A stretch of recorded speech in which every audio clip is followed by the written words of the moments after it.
Olá, amigos do CCI, um bom dia para vocês, um bom sábado. Hoje a gente está aqui num cenário diferente, né, do que vocês estão acostumados. A gente está aqui em formato de podcast, porque hoje o dia vai ser diferente. E claro, não posso deixar, né, de começar o nosso podcast aqui hoje, né, uma live de podcast, agradecendo os nossos patrocinadores, como sempre, que é a Unimed, a Cressol, a Pódio Alimentos e hoje, né, para fazer um agradecimento em especial, essa iluminação maravilhosa que vocês estão vendo aqui é da Eletrovax, porque a gente está no estúdio da Âncora hoje, diferente do que a gente estaria acostumado. E também estamos hoje com a presença ilustre da Rebeca, que veio lá de Cianorte prestigiar aqui o nosso podcast, e o Dr. Adilson Silvestre, geriatra. Então, vamos lá. O tema desse podcast hoje é sobre coordenação do cuidado. E já que o tema é esse, eu vou passar a bola para a Rebeca, que ela vai explicar o que é coordenação do cuidado. Rebeca, e se apresenta, por favor, né? Obrigada, Maisla, pela oportunidade de estar aqui com vocês, né? Sempre compartilhando conhecimento que a gente pode agregar, então, na saúde da população de Paranavaí, toda a região e de qualquer pessoa que puder assistir esse podcast. E, bom, meu nome é Rebeca, eu sou de Cianorte, sou formada em enfermagem, tenho um MBA em gestão de saúde e auditoria. Também já fiz atenção primária à saúde, que casa muito com essa parte, né, doutor? Da Sim. Coordenação do cuidado. E atuei em operadoras de planos de saúde também, em sentidos de atenção primária, gestão da saúde do paciente, por 13 anos. E fui secretária municipal de saúde por 2 anos aí frente à pandemia. E atualmente, então, eu estou trabalhando com a minha empresa, onde eu posso trabalhar um pouquinho nas 2 áreas que são a minha paixão. A coordenação do cuidado, a saúde do idoso e também essa parte de gestão de saúde e auditoria e esse desenvolvimento. Bom, para mim, a coordenação do cuidado ela tem muito a ver com o que a gente está fazendo aqui hoje. Discutindo ideias que a gente pode agregar e unir os serviços que o usuário, ou do SUS, ou de qualquer outro plano de saúde, ou da rede privada, possa ter acesso de uma forma coordenada para que ele fique equilibrado em qualquer patologia que ele estiver de uma forma mais saudável e mais dentro da normalidade possível. Sim, bom. Doutora Adilson, se apresenta, por favor, e o que é a coordenação do cuidado para você? Bem. Bom, meu nome é Adilson Silvestre, sou filho de Paranavaí, nascido aqui na cidade, cresci aqui, uma parte em Cianorte. E me formei médico em 2011 na Universidade de Marília. Fiz residência de clínica médica, pós-graduação em nutrologia. Fiz residência de geriatria lá em Sarandi, na cidade metropolitana de Maringá. E hoje eu sou chefe preceptor lá da residência de geriatria. Bom, coordenação do cuidado é geriatria. O que é o geriatra? O geriatra ele pega o indivíduo e vai orientar ele em todas as disciplinas. Educação física, fisioterapia, nutrição, psicólogo, onde a gente tem a necessidade de cuidar as demandas daquele paciente. Então, é muito perto do que você fez como secretário de saúde, porque é o que a gente faz, a gente tenta fazer. Ou é importante a gente entender que o cuidado de saúde do indivíduo não é só ir ao médico fazer exames, isso é o mínimo. Isso, na verdade, às vezes até autoriza o indivíduo a continuar fazendo coisas erradas se os exames vêm todos bons, né? Então, a coordenação do cuidado, ela vai além disso, que é o cuidado fazendo com que o paciente seja o protagonista do cuidado dele. Entendeu? Você coloca responsabilidades nele para ele se cuidar, não simplesmente o remédio, que é importante, mas não é o mais importante. Sim, de certa forma, uma forma de humanizar, né, o trabalho. Individualizar, isso. Porque cada ser humano é único. Sim, de trazer, né, a pessoa ali para ser protagonista do próprio tratamento, né? Exatamente. Bom, na quarta-feira nós comemoramos aí o dia de combate à hipertensão, né, a conscientização do combate à hipertensão, e também foi um dos objetivos que nos trouxe a essa live hoje. E tivemos algumas perguntas, né, vou jogar aí a pergunta para vocês que respondem. A primeira pergunta é: como saber se sou hipertenso? Doutor, pode. Tá bom, legal. Bom, a hipertensão é uma doença extremamente perigosa. Primeira coisa, ela é a que mais mata, tá? A maior causa de morte hoje no mundo e no Brasil é doença cardiovascular. O que é isso? Infarto, AVC ou popular derrame. E o maior fator de risco para ter esses problemas é a hipertensão. Então, só que qual é o problema da hipertensão, da diabetes, que é outro fator de risco para doença cardiovascular, do câncer? Qual é o principal problema dessas doenças? É que elas são quietas, são assintomáticas. Por isso, dá necessidade de prevenção. Então, não dá para a gente esperar ter sintoma para ir atrás de medir a pressão. A gente precisa ter o hábito de, eventualmente, esporadicamente, a gente checar se a nossa pressão está ok. E às vezes até fazer por um período, às vezes, uns 15 dias, cada 6 meses, para a gente ver, porque a nossa pressão ela é dinâmica, ela muda de acordo com a temperatura ambiente, de acordo com o que a gente come, de acordo com a atividade que a gente está fazendo. Então, a gente precisa verificar essa pressão com frequência. O diagnóstico de hipertensão hoje no Brasil é uma pressão arterial maior que 14/9. O diagnóstico. Nos Estados Unidos é menor esse índice, mas no Brasil é isso, tá? Então, é a pressão alta se mantendo na medida residencial de pressão arterial ou na medida ambulatorial de pressão arterial, que é um exame que você fica com o aparelho de pressão ligado no ombro no braço por 24 horas. É assim que faz o diagnóstico. Entendi. Rebeca? E é muito legal ter, após o diagnóstico médico, se o indivíduo mantém o controle de hábitos saudáveis, né, doutor? E aí a gente volta a falar da coordenação, da inserção de outros profissionais para que esse indivíduo possa ter mais qualidade de vida, né? E ter hábitos saudáveis, a gente consegue manter essa pressão sempre bem equilibrada, porque o remédio ele não vai resolver só por remédio, né, doutor? Não.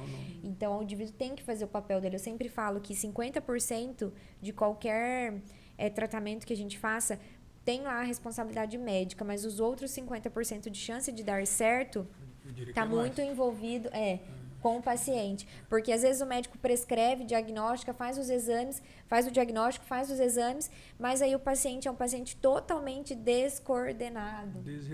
Desregrado. Então, assim, não cumpre, não toma medicação, né? E aí também a questão da aferição da pressão, que o doutor comentou, é muito importante, porque às vezes ela altera, às vezes, de um dia mais agitado.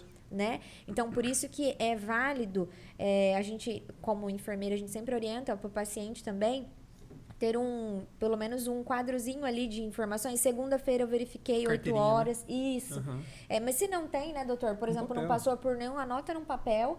Né? Até para quando você for ao médico, você já levar, doutor, eu verifiquei nesses dias e eu percebi que toda quinta eu tenho uma alteração após atividade física. Isso com certeza já ajuda bastante também, né, doutor? Sim, até na escolha do que a gente vai fazer com ele. Às vezes mudar a atividade ou adicionar algum medicamento nesse horário. E às vezes até o tipo de exame que vai indicar, enfim. Sim. Então, a gente vai falar sobre terapias especificamente de hipertensão? Terapias, tem umas perguntas sobre os tratamentos, né? A gente pode falar um pouco sobre. Trazendo um pouco sardinha ali para a psicologia, né? Falando do cuidado que o paciente deve ter consigo mesmo, acho que tem tudo a ver com a psicologia, porque precisa estar com uma boa saúde mental, né? Porque, assim, a gente sabe que pessoas em estado de depressividade têm essa dificuldade do autocuidado, né? Eu vou perguntar outra coisa para você agora, psicóloga. Você acha que ansiedade tem a relação com hipertensão? Cara, eu dei uma pesquisada sobre isso essa semana. Tem poucos estudos que comprovam essa relação, mas os poucos que existem têm um índice de relacionabilidade. Eu ia te fazer essa pergunta. Se a ansiedade causa depressão, né? Se tem essa relação, e se eu sei que a pessoa que já tem o diagnóstico de hipertensão, que uma pessoa que é hipertensa, ela desenvolvendo um quadro de ansiedade, isso vai agravar. Mas eu gostaria de saber, né, se existe uma coisa antes. Isso foge um pouco de ciência, porque tem coisa que não dá para ser medida.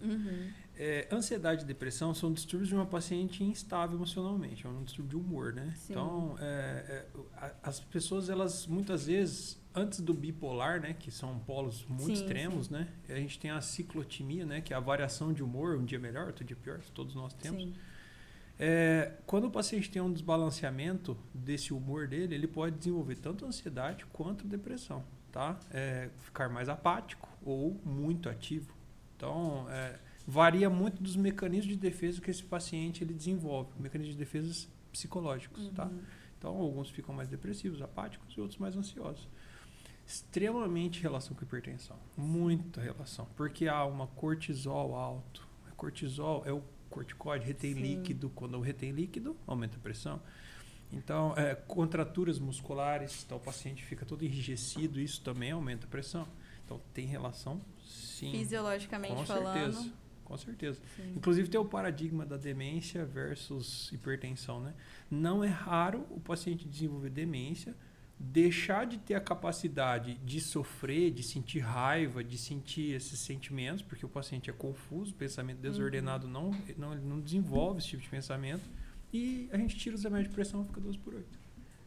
Então, aí dá a influência do nosso estado de espírito, humor, no desenvolvimento da hipertensão. Olha como a hipertensão está totalmente relacionada com a saúde mental. Total, né? A gente é um ser integrado, e espiritualmente também, né? Então, tudo isso aí é junto, misturado. Eu costumo falar, assim, nas consultorias que, principalmente quando a gente vai fazer alguma gestão domiciliar, para orientar a questão do cuidado e tal, que nós somos plantinhas com emoções e nós precisamos ser regadas na medida, né? Exatamente. De tudo, nutridas, regadas. Então, assim, tem muito a gente vê a família ficar muito agitada porque tá com um idoso em casa e aí, aí alguém subiu a pressão, mas eu não tinha pressão alta, mas aquele estado emocional ali totalmente. gera todo esse Diabetes desconforto. também descompensa tudo. Sim, Uma tragédia.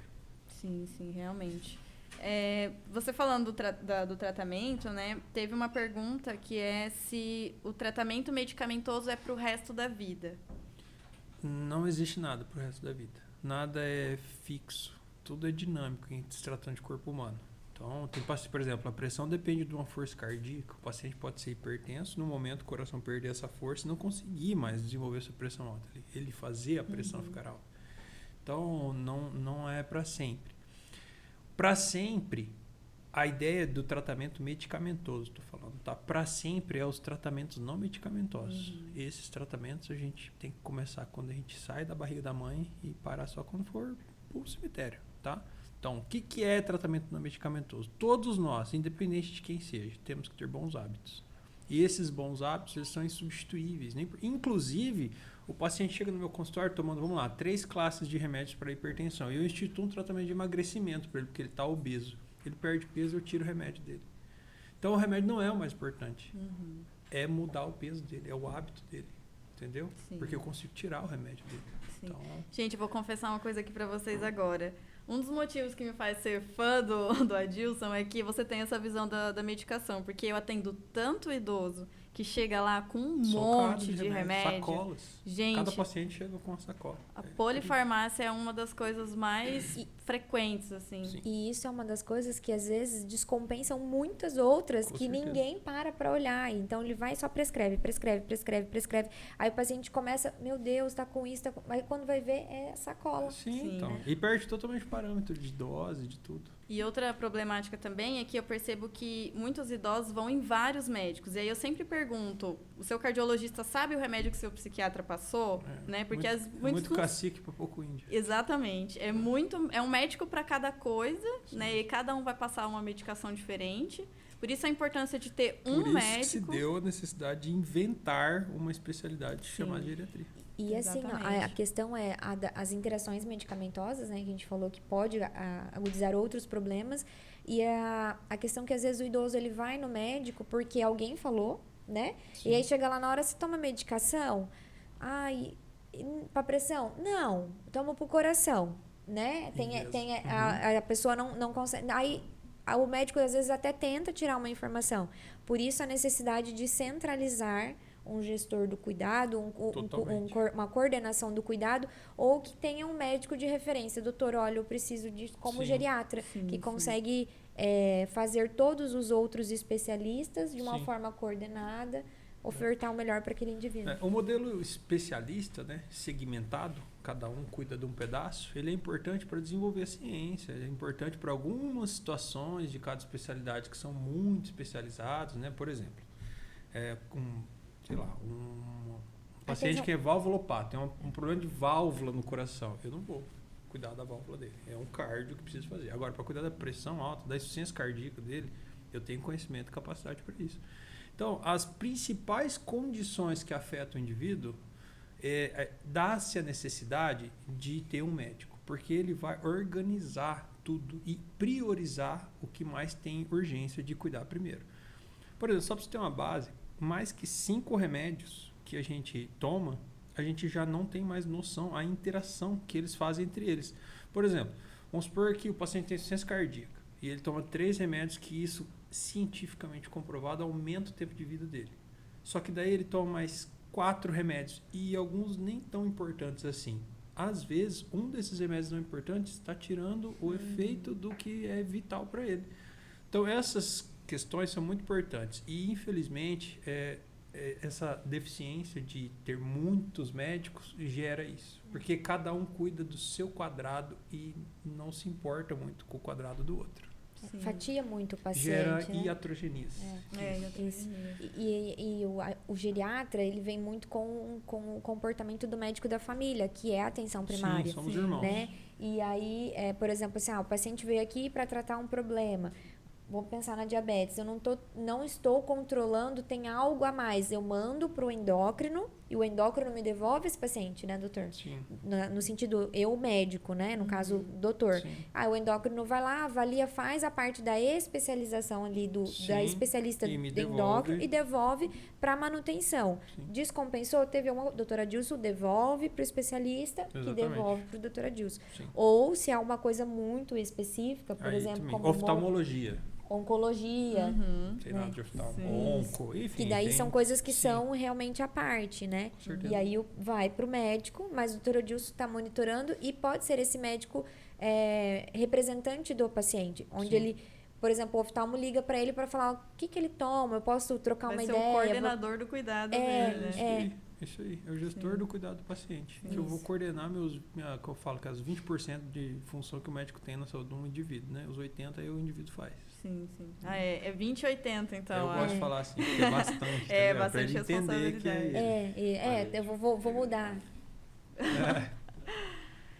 Você falou de saúde da família, eu pensei na questão da multidisciplinaridade, né?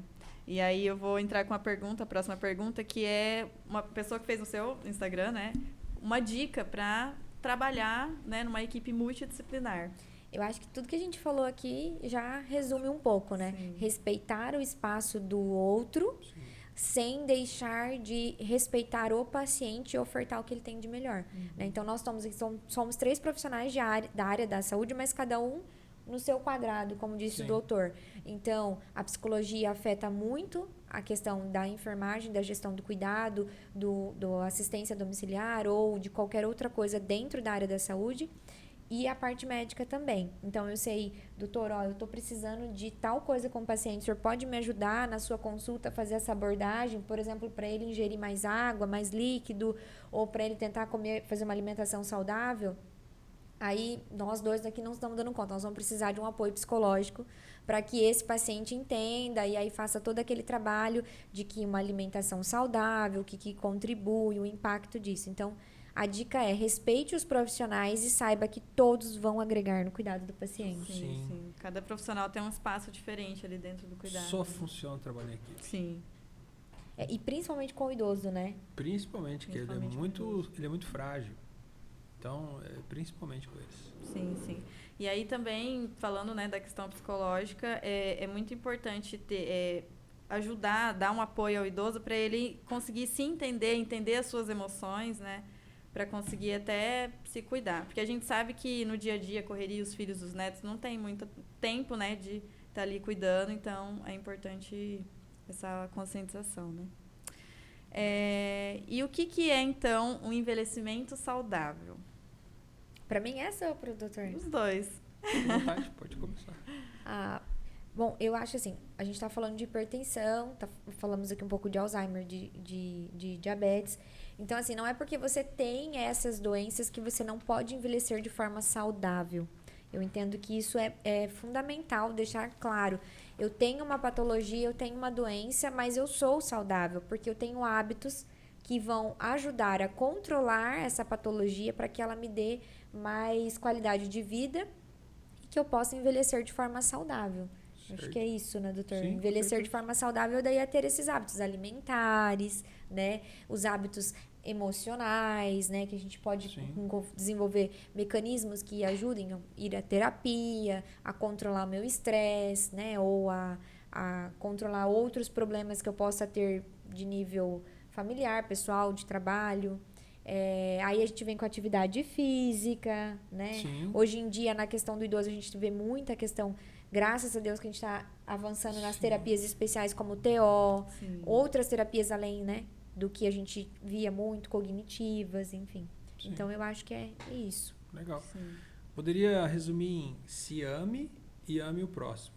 Se você fizer isso, você vai envelhecer bem. Porque quem se ama se cuida, faz sua atividade física, faz sua alimentação, observa o que está pondo na boca. Porque a gente tem que fazer uma alimentação consciente. Não comer o que a gula manda. Comer o que a gente sabe que vai fazer bem pra gente. E amar o próximo é essa questão de perdão, de rancor, que isso acaba com as pessoas. Destroem elas, destroem famílias, enfim, é uma tragédia. Então, assim, no princípio da geriatria, a gente defende que o pensamento base do geriátrico qual é? A gente precisa fazer com que esse paciente permaneça autônomo. O que é autônomo? Ele ter a capacidade mental de tomar decisões. Então, ele não pode ter demência e não pode estar depressivo, porque ele não vai querer fazer as coisas. E a independência, que daí já é a parte mais motora. Independência é onde eu quero ir no mercado, autonomia. Eu vou no mercado porque eu consigo ir. Independência. Sim. Então, se ele conseguir fazer isso, e aí existe todo um arsenal de ferramentas que a gente usa dentro da individualidade de cada paciente para a gente conseguir permanecer assim, ou pelo menos aumentar ao máximo as chances dele continuar independente e autônomo. Que não precise, basicamente assim, o idoso ele não tem tanto medo de morrer, mas de ficar acamado Sim, é um verdade. medo absurdo. Então, eu sempre falo isso para eles, que eles precisam se cuidar porque eles têm que ter dignidade no fim da vida. Se eles querem ter a chance de ter a morte que todos querem dormindo, então eles precisam fazer a parte deles. E mesmo assim, a gente ainda está... A gente pode acontecer alguma fatalidade. E o que não se cuida, pode Tá ir muito tudo mais bem. exposto. Mas, Tá mais exposto. geralmente, a gente não pode depender de sorte, né? Contar com a Acho sorte, que é melhor fazer a nossa parte. Verdade. Eu tenho, né, a gente sabe que tem um pouquinho do estigma de cuidar da saúde mental na terceira idade, porque trazer um idoso para a psicoterapia não é uma tarefa fácil. Assim, eu, depois que comecei a trabalhar com idoso, eu percebi essa dificuldade de constância, de mantê-los ali, sabe, em atendimento. E o máximo que, né, que eu consigo fazer ali dentro para conscientizar mesmo, trazer... o meu objetivo maior é fazer com que eles tenham consciência do que eles estão sentindo. Porque muitos acabam se preocupando, né, demais com família. Preocupação com família, assim, é o... Número 1. É o número Com 1. certeza. E assim, muitas vezes deixam de cuidar de si, porque a vida inteira eles foram ensinados que a família é em primeiro lugar, né? E aí vão se deixando de lado. Então, o meu objetivo maior é trazer essa consciência de que eles precisam se amar, precisam se cuidar, porque a família, eles vão dar um jeito, né? Eles vão se virar de qualquer forma. E eu até estava conversando com uma amiga que trabalha no CRE, que ela trabalha com idosos hipertensos lá. E ela também falou a mesma coisa. Ela falou, os idosos chegam aqui reclamando sempre, né, de algum problema familiar, e aí a pressão vai lá em cima e a gente Você sempre... sabe por que eles não se olham? Por quê? Quem é essa geração? Quem são eles? Onde nasceram? Como eles cresceram? Eles nasceram num lar cheio de filho, cheio de irmão. Com 6 anos já era irmão de 4, porque eu tinha um de 2 e um na barriga e um na teta da mãe. Sim. Era assim. E ninguém ensinou eles a curtir, aproveitar a vida, se cuidar, se amar. É supressão de emoção e vai trabalhar. Sim, sim. Entendeu? Não tem dessa. Esse é o público que você atende. Sim. Você tem que compreender eles dessa forma. Porque daí você vai ter a capacidade de começar a mostrar um novo horizonte para ele, entendeu? Que é o que eu faço no consultório, entendeu? Sim. E eles são fantásticos. E eles se preocupam com a família porque eles não têm horário próprio. Eles não isso é conseguem. Sim, e é justamente esse o meu objetivo. E parece que é uma coisa tão óbvia pra gente, né, pra nossa geração, que, cara, você sai pra tomar um sorvete sozinho ou faz uma coisa que você gosta. É uma coisa muito simples. Às vezes eu falo uma coisa muito óbvia pra eles e, tipo, pra eles ficam meio que surpresos, assim, sabe? Sim, exatamente. Então a gente tem que ir devagar, que nem você falou, compreender a geração, compreender que eles foram ensinados dessa forma a vida inteira. Mas a gente ter essa humanização de ir sutilmente ensinando e mostrando que o caminho pode ser diferente, né? E eu também atendo alguns que chutaram o balde, assim, não, já tenho certa idade, não dá mais tempo. Às vezes tem um sonho de aprender a tocar violão. Cara, não, vamos aprender sim, esse é o seu sonho, vamos lá. Eles que se colocam limites. Então. E sabe o que eu acho muito engraçado, assim? Não sei se o doutor já fez essa pergunta, se você mais já fez, mas pergunta pro idoso, assim, tipo, o que você faz pra você? Sim, eu faço sempre eu gosto de cuidar do meu neto. Não, pro senhor ou pra senhora, o que você faz pra você? Sim. É que eu gosto de... Não. Eu acho que deu umas 5 respostas até chegar em uma que você vai conseguir fazer a pessoa falar o que ela gosta de fazer pra ela. E eu acho isso, assim, que nessas perguntas é onde a gente consegue fazer ele... Poxa, é verdade, eu faço pelo outro, eu faço pelo meu marido, eu faço pelo meu filho, pelo meu neto, pelo vizinho e... Enfim. Eu aprendi isso na prática.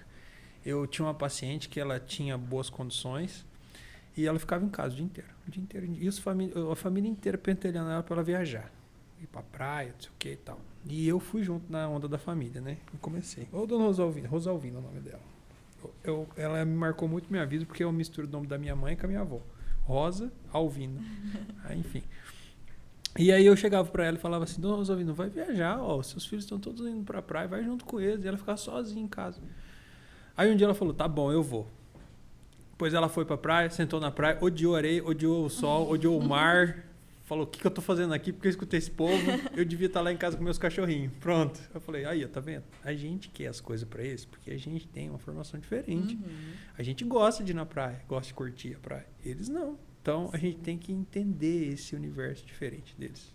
E respeitar, né? Às vezes acontece de eu atender, principalmente mulher, né? Que fica muito pirado com limpeza de casa, sabe? E aí, às vezes, acordo e falo, cara, se você acordar e você não se sentir bem, deixa a louça lá. Quer ficar o dia inteiro na cama hoje? Beleza, fica. Desde que isso não se torne um hábito. Mas se você quer hoje ficar assim, respeita o seu corpo, respeita o seu momento. Porque elas ficam ali vidradas, não, porque eu tenho que limpar a casa. Treinados para isso. É um negócio de ter que produzir, né? Eu preciso ser Útil. produtiva, eu preciso ser útil, né? É muito Exatamente. isso mesmo, né? Às vezes mora sozinho, porque passou a vida inteira tendo que cumprir o horário de fazer almoço, porque o filho, o marido ia chegar, e hoje às vezes tá morando sozinha, mas aquele ritmo na cabeça tá o mesmo ainda. E é difícil, é legal a gente falar sobre isso, porque é muito difícil para eles virar essa chavinha, entender que tá no momento que pode desacelerar sim, pode, né, se cuidar mais. Só que tem profissional que nem o doutor falou mesmo, né? Tipo, pra nós era bom, então eu indiquei, mas assim, aí o professor falou, eu aprendi na prática. Então, assim, respeitar, não. Sim. O limite aqui, né? Muito legal isso. Falando disso de família, lembrei de uma pergunta. Por que eles têm que tomar remédio? Por que eles têm que tratar a pressão alta? Por que eles têm que ir na academia? Por que eles têm que comer bem? Por quê? Qual é o maior motivo que os meus pacientes eu uso como ferramenta de barganha? Neto. Eu falo assim, É uma ótima. você quer ver seus netos, aqueles baixinhos, crescer e ver o que eles vão virar? Então, pois bem, então se cuida. Porque senão sabe o que você vai fazer? Fazer eles chorar a sua morte. É isso que você quer? E aí eles... Nossa, já assusta. O amor ao neto é um bagulho que faz eles mudar o jeito deles pensar. Isso é muito legal. Estratégia, eu vou adotar essa estratégia. Usa isso. Isso vale. E funciona, tá? Muito bom. Essa até eu que tô aqui fora da cena vou entrar pela primeira vez. Geralmente com a Jane eu entro, né? Essa é uma estratégia que eu uso bastante com a minha mãe. Né? Pra ela se cuidar. Eu falo, mãe, você quer ver seu netinho aí, ó? Você já me viu crescer. Mas você quer ver teu netinho crescer? Então se cuida. É isso aí, cara. Nossa, ótima estratégia. Realmente, amor de vó. Gente, tem idosos que deixam de ir para o instituto fazer atividade porque vai cuidar de neto.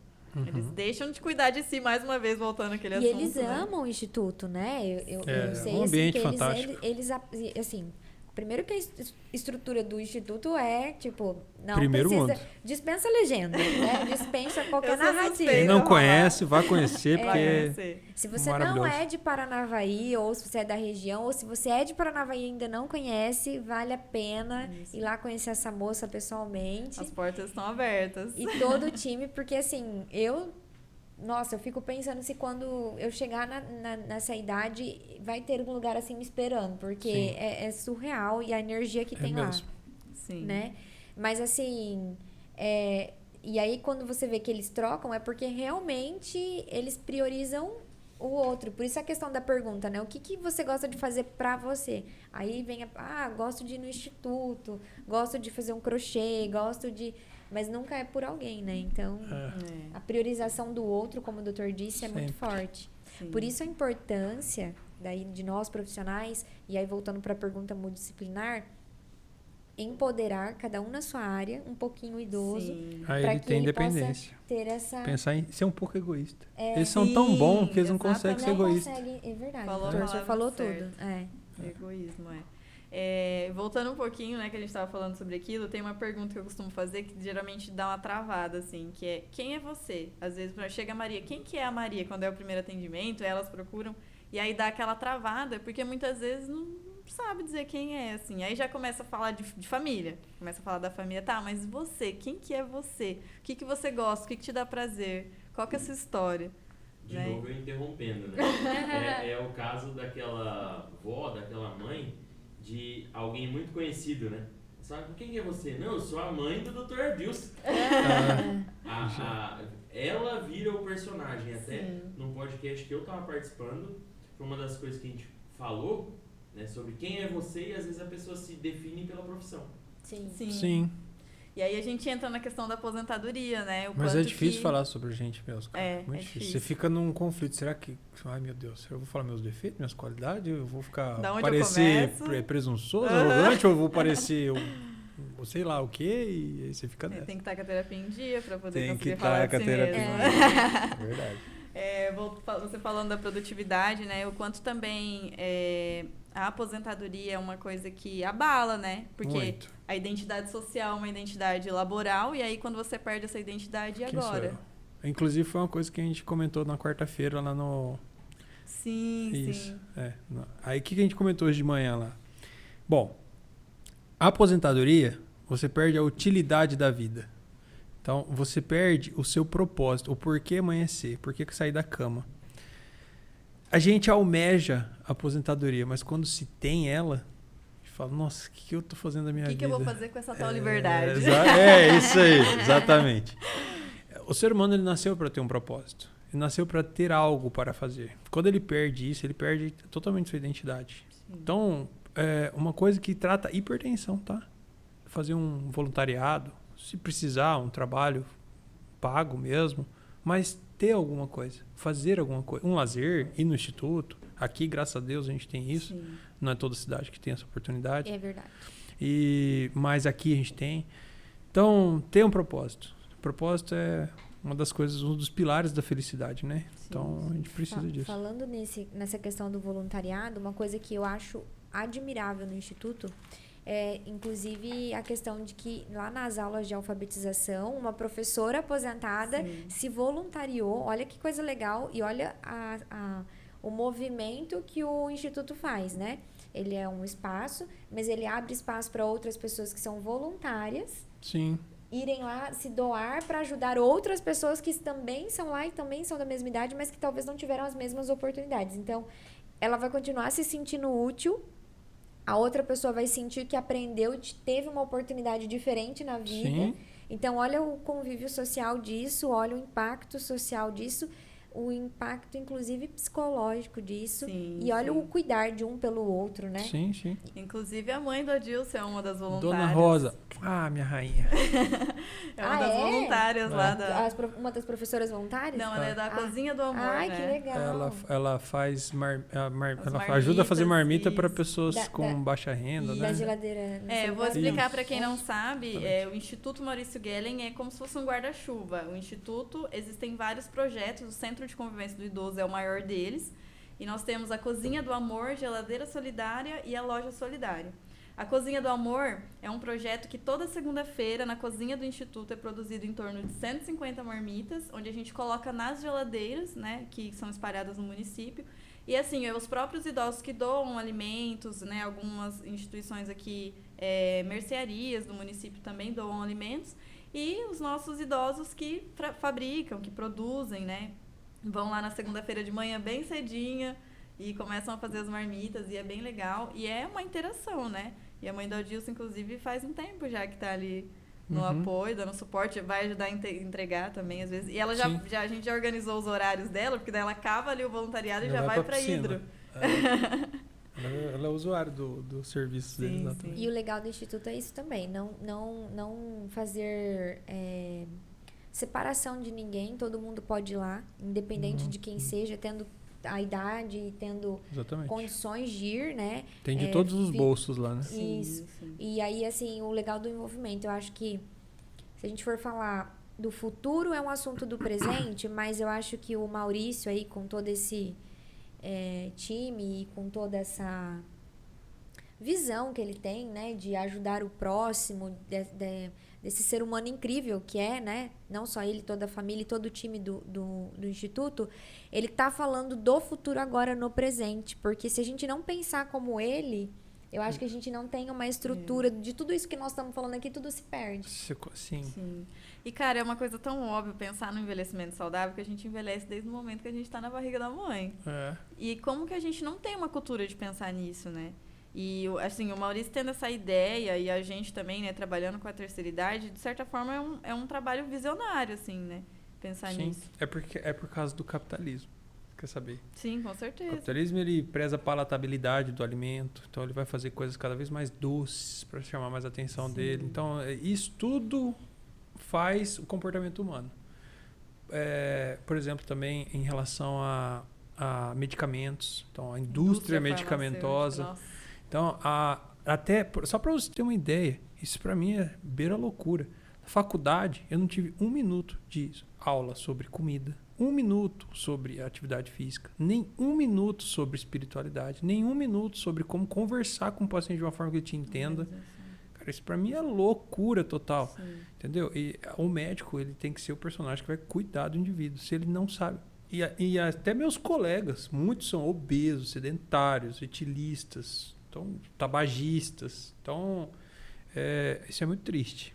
Isso mostra a visão sobre como é a medicina, como é a saúde e que a gente tem que mudar isso. E é o que a gente está fazendo aqui. Sim, exatamente. O problema começa na grade curricular da Totalmente, faculdade, né? Tá todo corrompido o sistema. Porque às vezes forma um ótimo profissional. Não sei se o doutor vai concordar comigo e a Maisla também, mas às vezes forma um ótimo profissional. O cara domina todo o conteúdo técnico, não tem ninguém melhor para colocar aquele paciente no eixo, no sentido de ciência, de tecnologia. Diagnóstico e tratamento. Medicamentoso. Mas ele não sabe explicar isso pro paciente, que é o principal. Então, comunicação é extremamente importante. Então, é isso que a gente está falando. É essa questão de não só saber explicar, mas saber aplicar, fazer dar certo. Fazer dar certo. E olhar o todo, né? Sim. E daí vem a integralidade do cuidado, que é muito propósito do Instituto e do Maurício, né? Sim. E até esse olhar hierarquizado da medicina, né? E toda essa linguagem academicista, né? Que existe dentro da medicina, eu acho que é uma coisa que vem um pouquinho para distanciar mesmo. Parece que é uma coisa que distancia, como se um médico fosse uma coisa que tá lá e o paciente está isso aí é berço, né? O cara tem que educação cultura, e compreensão, bom senso para mudar isso. E às vezes o paciente, quando ele tá na frente do médico, ele já se sente intimidado. Sim. E aí ele chega na frente, ele esquece. Quantas vezes eu vi paciente sair do consultório e falar: ai, eu esqueci de perguntar. Então, assim, você vê que ele fica tão assim com a imagem do médico.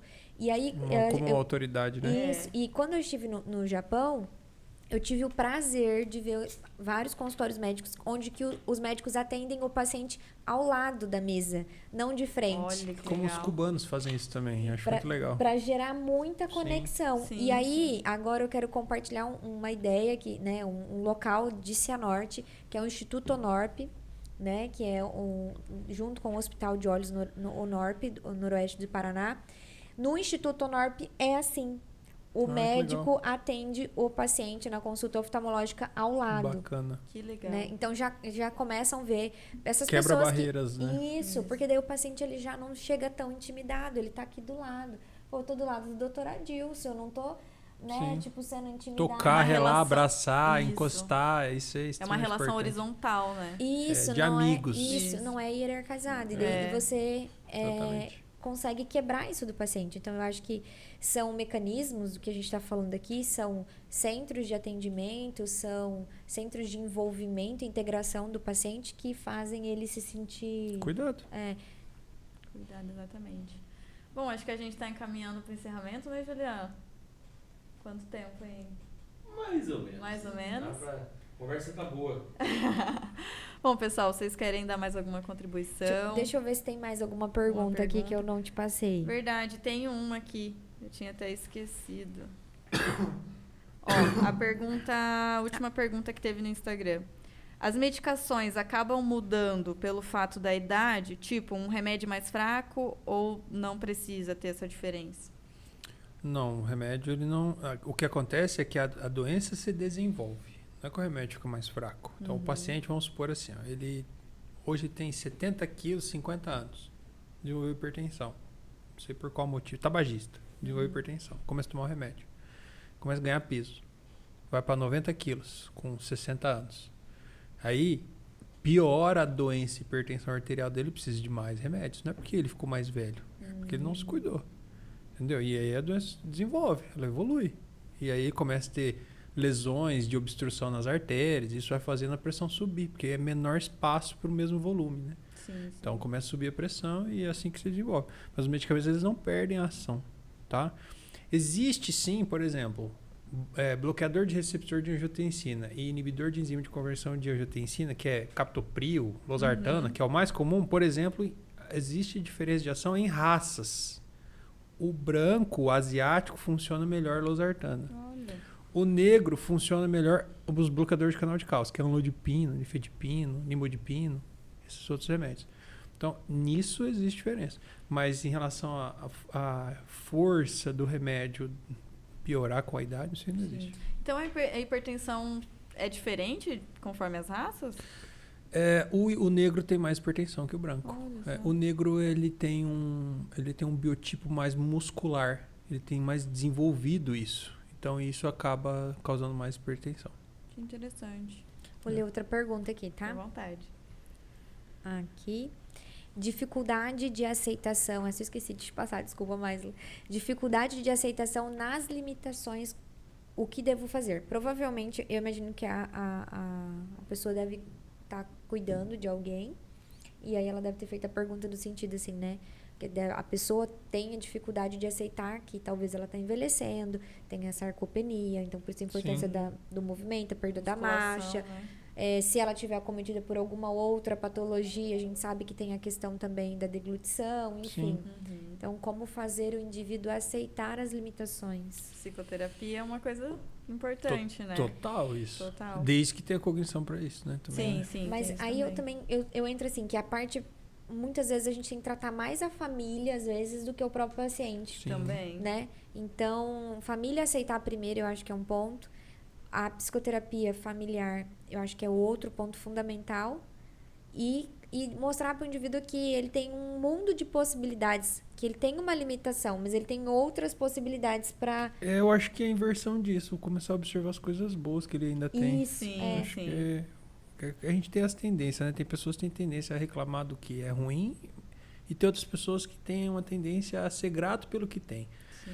E essa faz toda a diferença no paciente. Talvez fazer esse novo ponto de vista para ele, né? Acho que é interessante, olha, é uma não- boa estratégia. Então, eu acho que essa parte compensa muito. Eu tive a oportunidade de cuidar de uma pessoa por quase 8 anos e tinha algumas situações que eu via algumas pessoas arrastando corrente, sabe? Assim, tipo, ai meu Deus. E eu olhava e falava, mas por que isso? Não, então, vamos maquiar, vamos colocar um brinco bonito, vamos dar um ar diferente. Não é porque ela tá acamada ou porque ela tá com uma doença que a gente vai deixar ela lá acamada, deitada, olhando pra... Não, ela vai ter Não muitos sentar ela numa cadeira, tirar ela na maca, né? Doutor, e uma coisa assim que eu até quero tirar essa prova dos 9 com o doutor.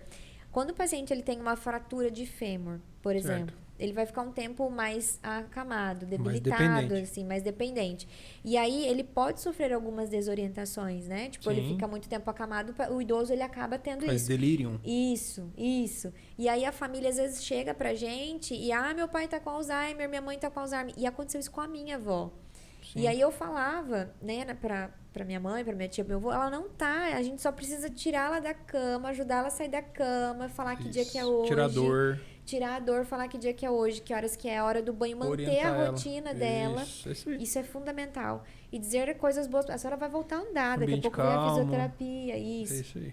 Então, Eu acho que essas questões fazem a diferença. Então, se a pessoa tem uma limitação, ela tem com certeza uma limitação e um universo de possibilidades para ela.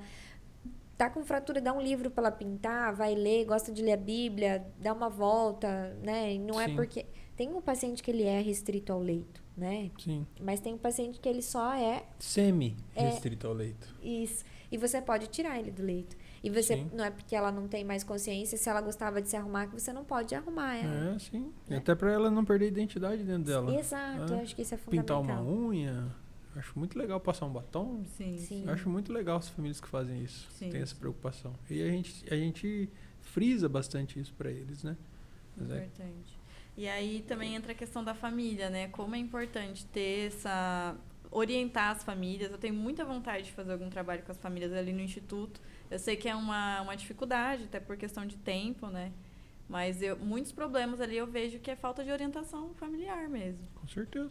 E a gente também não pode culpar as famílias, né? Não é. Porque, tipo, ninguém... falta Também de eles também têm orientação dificuldades. É uma mesmo. cultura nossa. Por exemplo, em muitos países e outros lugares, eles estão preparados para esse envelhecimento. Existem políticas públicas já de anos, Bem de estabelecidas, décadas já estabelecidas. E aqui a gente parece que está descobrindo isso agora, né? Sim. Começa a se falar muito sobre isso. Vejo muito no seu Instagram, você falando várias terminologias que, para muitas pessoas, às vezes elas falam, nossa, né, o que é isso? E às vezes eu compartilho e a pessoa fala, nossa, eu nem sabia. Então, eu acho que aí é o nosso papel como profissional, munir as famílias e as redes sociais que consomem muitas coisas, né? Sim. O doutor também posta bastante coisa legal, que é para as pessoas consumirem bastante coisa em relação ao envelhecimento, para se preparar para o seu próprio envelhecimento, mas também você, no mínimo, vai ter alguém mais ali de uma meia-idade com você, que você já pode começar a mudar esse conceito, falar sobre, né? Como você gostaria, né?